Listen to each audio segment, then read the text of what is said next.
An astonishing thing once happened in New York City. Construction worker named Wesley Autry was standing on a subway platform with his two young daughters waiting for a train. Suddenly, another man on the platform, apparently suffering from a seizure, stumbled and fell off the platform down onto the subway tracks. Just at that moment, the headlights of a rapidly approaching train appeared in the subway tunnel, and acting quickly, with no thought for himself, Wesley Autry jumped down onto the tracks to rescue the stricken man by dragging him out of the way of the train. But he immediately realized that the train was coming too fast and there wasn't time to pull the man off the tracks. So Wesley pressed the man into the hollowed-out space between the rails and spread his own body over him to protect him as the train passed over them both. The train cleared Wesley by mere inches, coming close enough to leave grease marks on his knit cap. And then when the train came to a halt, Wesley called out to the frightened onlookers on the platform he said, "There are two little girls up there, and just let them know their daddy's okay." For good reason, Wesley Autry became a national hero. People were deeply moved by his selflessness. They marveled at his bravery. What Wesley had done was a remarkable deed of concern for another person. He had no obvious reason to help this stranger, didn't know the man. He had two young daughters to think about, and what he did was at severe risk to his own life, but a human being was in desperate need, and Wesley saw it. Moved with compassion, he did what he could to save him. He was indeed a good Samaritan. And many of us, when we hear this story about the Good Samaritan, which was just read for us, we wonder, if we had been the one on the subway platform that day, would we have done the same? Would we have been as courageous as Wesley? Would we have had what it takes to jump down on those tracks with a train bearing down to help that man? Would we have been a good Samaritan that day? Many believe this is the question that Jesus wants us to ponder when we read this particular passage. Many say this is why he told the parable of the Good Samaritan, which is one of Jesus' most familiar stories. And the way we usually hear that parable is as Jesus' way of getting us to ask ourselves, am I willing, when the circumstances arise, to be a good Samaritan to other people? For example, if I see a person lying in a ditch somewhere, or in trouble on the highway, or on subway tracks in distress, would I risk myself to be of help? But I wonder if that's what Jesus was really saying in this parable, or I wonder if that's all he was saying in this parable. So let's take another look at it, and let's remember how it happened. Let's remember that Jesus told this parable of the Good Samaritan, that when he told it, he was headed to Jerusalem, and he was in a village along the way, and in that village, he got involved in a rather testy conversation with a local attorney. And the lawyer evidently did not like Jesus' message. He was pressing Jesus. He was trying to make him look foolish. He was attempting to expose a weakness in his teaching. So, figuratively, we could say that he was cross-examining Jesus on the witness stand. In your view, the lawyer says to Jesus, just what do I need to do to inherit eternal life? And Jesus answered his question with a question. He said, you're the lawyer. What does it say in the law? Well, the attorney knew the law. He knew the law of Moses. He quoted it. He said, love God with all your heart, soul, strength, and mind, and also love your neighbor as you love yourself. Well, said Jesus, there you've got it. You're right. Love God Love your neighbor as yourself. Do this and you'll have life. But the lawyer wasn't going to let this drop easily. He says, wait a second. There's a problem with your definition here. State your terms, Jesus. Just what do you mean by a neighbor? Be precise here. Who exactly is my neighbor? And it was in response to that challenge that Jesus told this parable of the Good Samaritan. And it's not the story about the man on the subway tracks, but it is similar. So Jesus' parable is about a man traveling down to Jericho who is mugged by robbers, left bleeding, near death beside the road. And so, like the man who fell onto the tracks, here's another man. Another man who is in serious, life-threatening trouble, a man in desperate need of help.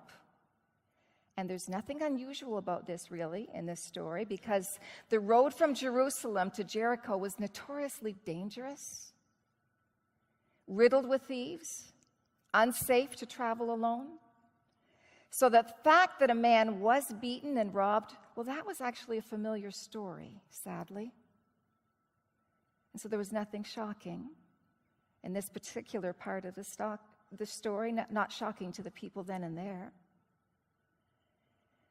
But two shocking things do happen in this story. The first shock is that two people could have helped. In fact, two who might have helped were expected to help. Who might have expected to help were the priest and a Levite, both religious people.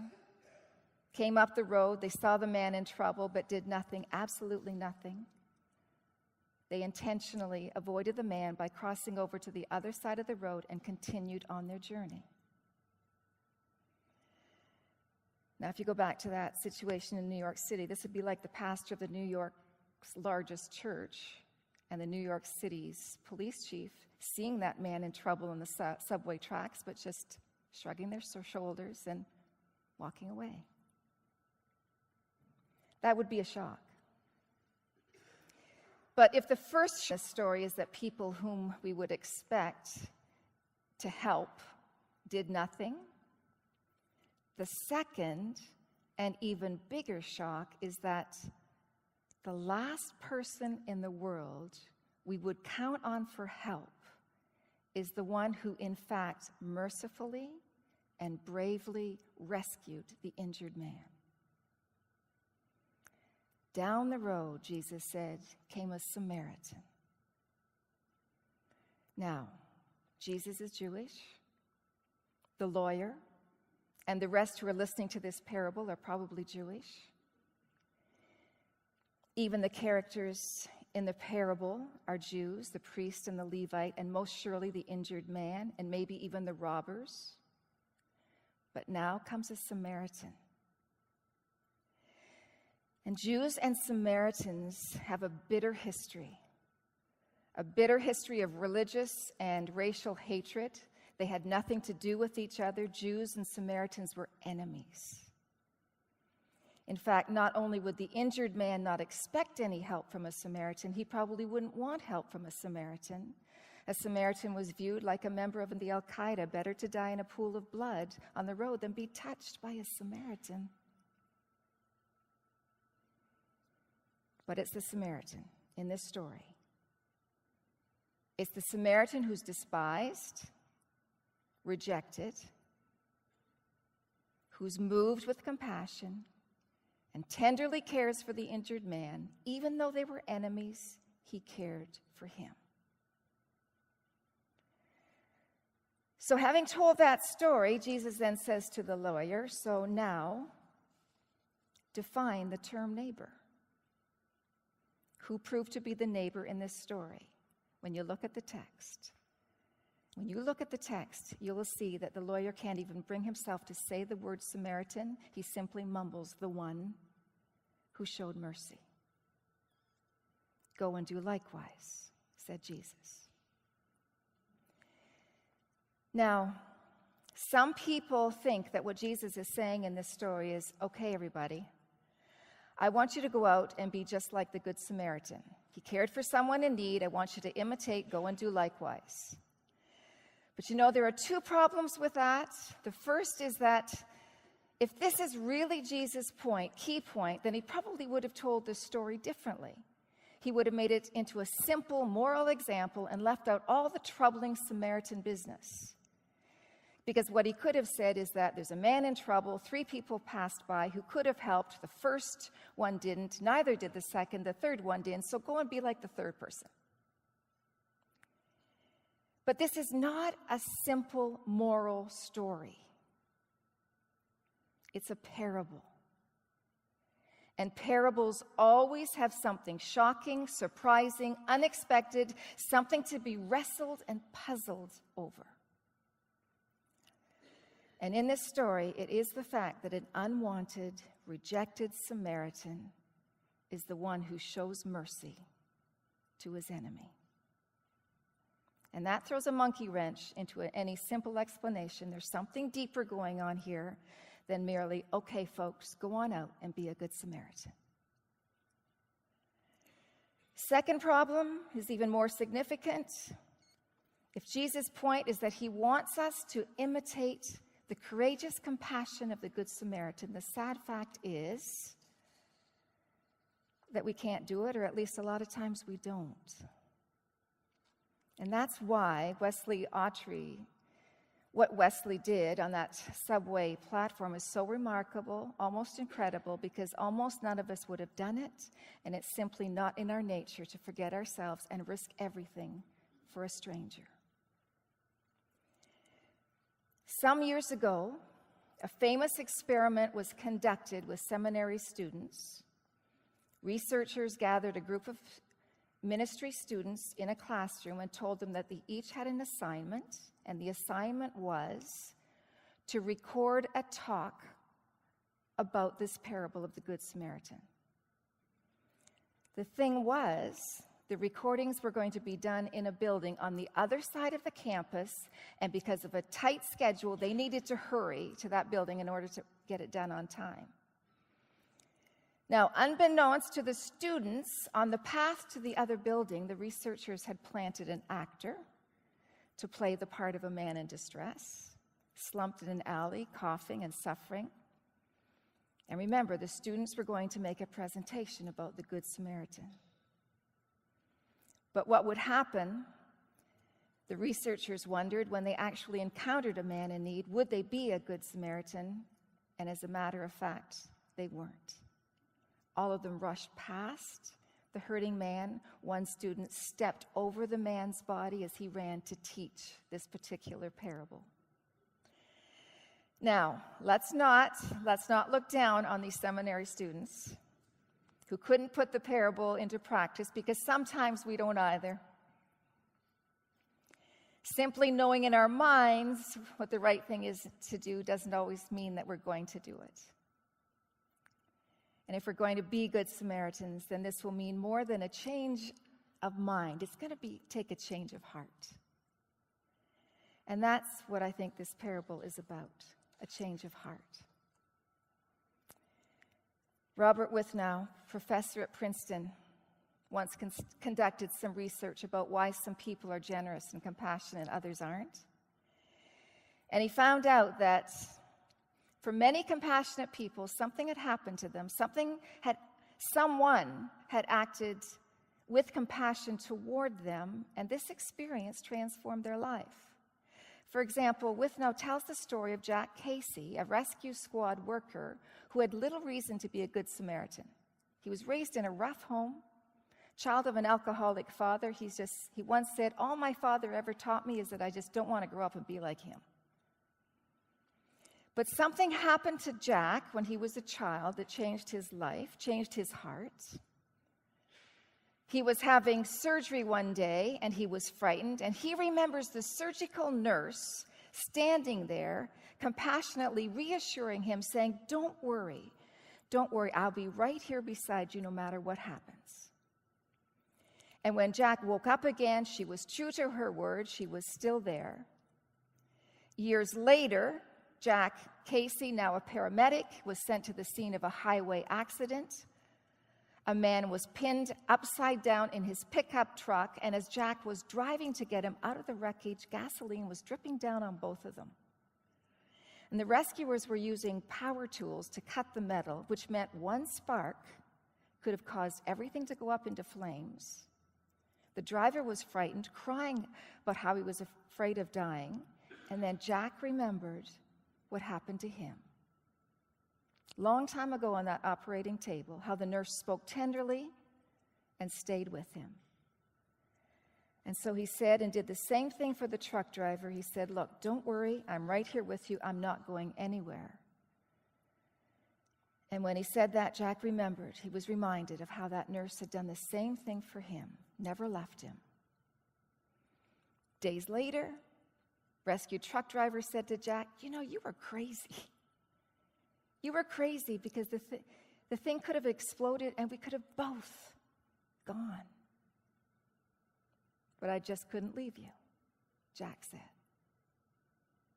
Something happened to Jack Casey that transformed him and made him into a good Samaritan. Has anything like that ever happened to you?